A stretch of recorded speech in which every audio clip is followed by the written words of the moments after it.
So Kia ora, New Zealand. I've actually had the pleasure of being in your country for the last 10 days, and I wanted to share very quickly 3 things that I've learned. I was in Auckland, and I learned that you haven't just had 3.9% of GDP growth, which is great, but you're also rank 9 on the Social Progress Index of the world, which ranks you above every other Asian Pacific country. You are not yeah, that's huge. You are not just the first. I went to Queenstown, and of course I got in the Nevis swing. You're not just the first country to introduce bungee jumping, you're also the first to give women the right to vote. That needs a bigger clap. And here, I had the pleasure of speaking to Louise over lunch from Christchurch, New Zealand, and she told me a little bit about how Christchurch is rebuilding itself, and I had to mention it because while some countries, not going to say who, are talking about building walls, you talk about building bridges. Biggest clap.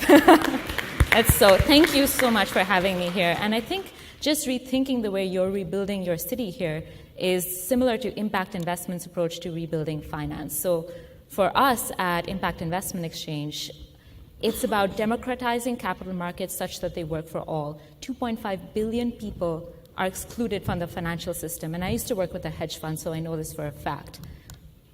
It's about bringing the private sector into the sustainable development equation.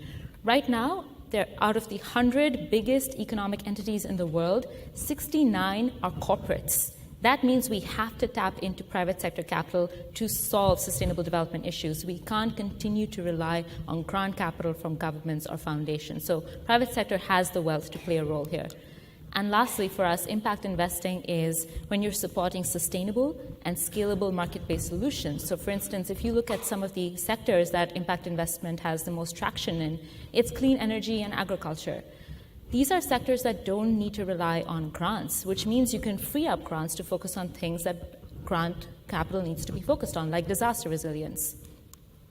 So what do we do at Impact Investment Exchange? We really try to connect the back streets of the world with the wall streets of the world. So there are 3 narratives that we're trying to change. The first is all the talk of climate change. We need to talk about climate action. All the talk about women being victims, we try to change that to seeing women as solutions to sustainable development. And lastly, IX seeks to build resilient communities instead of focusing on marginalized communities. And we do this through education, healthcare, water, sanitation, energy, and agriculture. Now, building the impact investment ecosystem, we've mobilized about $75 million to date. And when you ask me what I'm worried about, is that everyone sees themselves in a silo a little bit too much in the sector. So for instance, there's so many accelerators across Asia Pacific. But what are they accelerating into? There's still not that much pipeline of mature entities. So one of the ways we've tried to address that is we've tried to make sure all our platforms follow the life cycle of a social enterprise. If you're early stage, yes, we have accelerator programs. If you're early to growth stage, we have an equity crowdfunding platform. If you're growth stage, we have a fund, and there are many funds, but most of them in our region are focused on India. India has 70 funds. Our fund is focused on countries like Myanmar and Bangladesh, which have about 3 funds between them. And lastly, for mature organizations, creating innovative financial instruments like bonds. And I'll give you an example in a moment. The next thing we do is we have an investor base of about 1,000 investors from across the world, many of them from Asia Pacific, we're happy to say, with an AUM of about $1 billion. And we have 30,000 other ecosystem partners, as you can see, from public, private, and philanthropic sector. The space is not about silos, it's about synergies. And finally, one very important thing, and I think you mentioned this before when AVPN was speaking, it's about intentionality, and a big part about that is the intention to create impact. So we have our own way of measuring impact to make sure every time we're mobilizing capital, we're also measuring the social outcomes on the ground. So that's very powerful in terms of adding data to the sector. I'm going to give you one quick example before I wrap up. This year, we're proud to say that we launched the first impact investment instrument that's listed on a stock exchange. Over 4 years, the Women's Livelihood Bond is going to report not just social performance, but also financial performance. It's going to give investors a return of 5.65%, a decent return from a bond in today's world. It's going to have an impact on 385,000 women in Asia, helping them transition from subsistence to sustainable livelihoods. So that's just risk and return. Sorry, that's impact and return. But the third dimension of innovation, the other side of innovation, is risk. We've de-risked this instrument by adding a 50% guarantee from the US government that has been subsidized by the Australian government, so two big countries coming in to support Asia. And one of the most exciting parts that I want to share with you is in this $8 million bond, 62% of the investors are from Asia Pacific. We have moved past the age in which we need to continue to rely on the West to invest in ourselves. We have a capital base, and as you heard earlier, there are investors and there is new wealth here, and we can support ourselves. The bond is a replicable instrument. Our partners, Rockefeller Foundation, gave us the upfront grant to make sure that the instrument can be picked up and replicated in other parts of the world.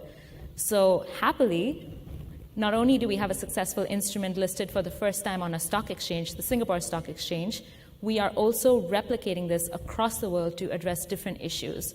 So for instance, I mentioned a country that's building walls. There's one that we're doing in that country focused on women's health care, a $100 million instrument. We are looking to see if we can solve the fisheries problem. 90% of global fish stocks are collapsing with a similar structure.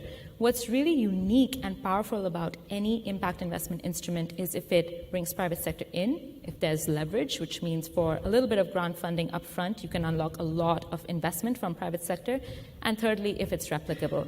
And we think the bond does address a lot of those things. So finally, I want to end with your role as a catalyst. I think no matter whether you're from the public sector, like the US government or the Australian government, you can come in to guarantee such instruments. If you're from the philanthropic sector, like Rockefeller Foundation, you can give an upfront grant to structure these instruments. And most importantly, if you're from the private sector, you can come in as an implementation partner. The biggest reason we had 62% of investors from Asia was because ANZ Bank and DBS Bank were the lead bankers, and they sold to investors in these countries. If you are a social enterprise or a foundation, I strongly encourage you to have equal rigor in measuring your social performance as your financial performance, and we do that through our data analytics work. And finally, I think one of the most important pieces for our part of the world is to educate the ecosystem on what it means to do impact investing well. We do a lot of this as well at IAX. We have a webinar actually this afternoon, I believe at 3 p.m. You can go onto our website, log on for free, and listen to it that tells you how to do impact investing, and it's focused on the Pacific in specific. So hopefully you find it interesting, and thank you once again.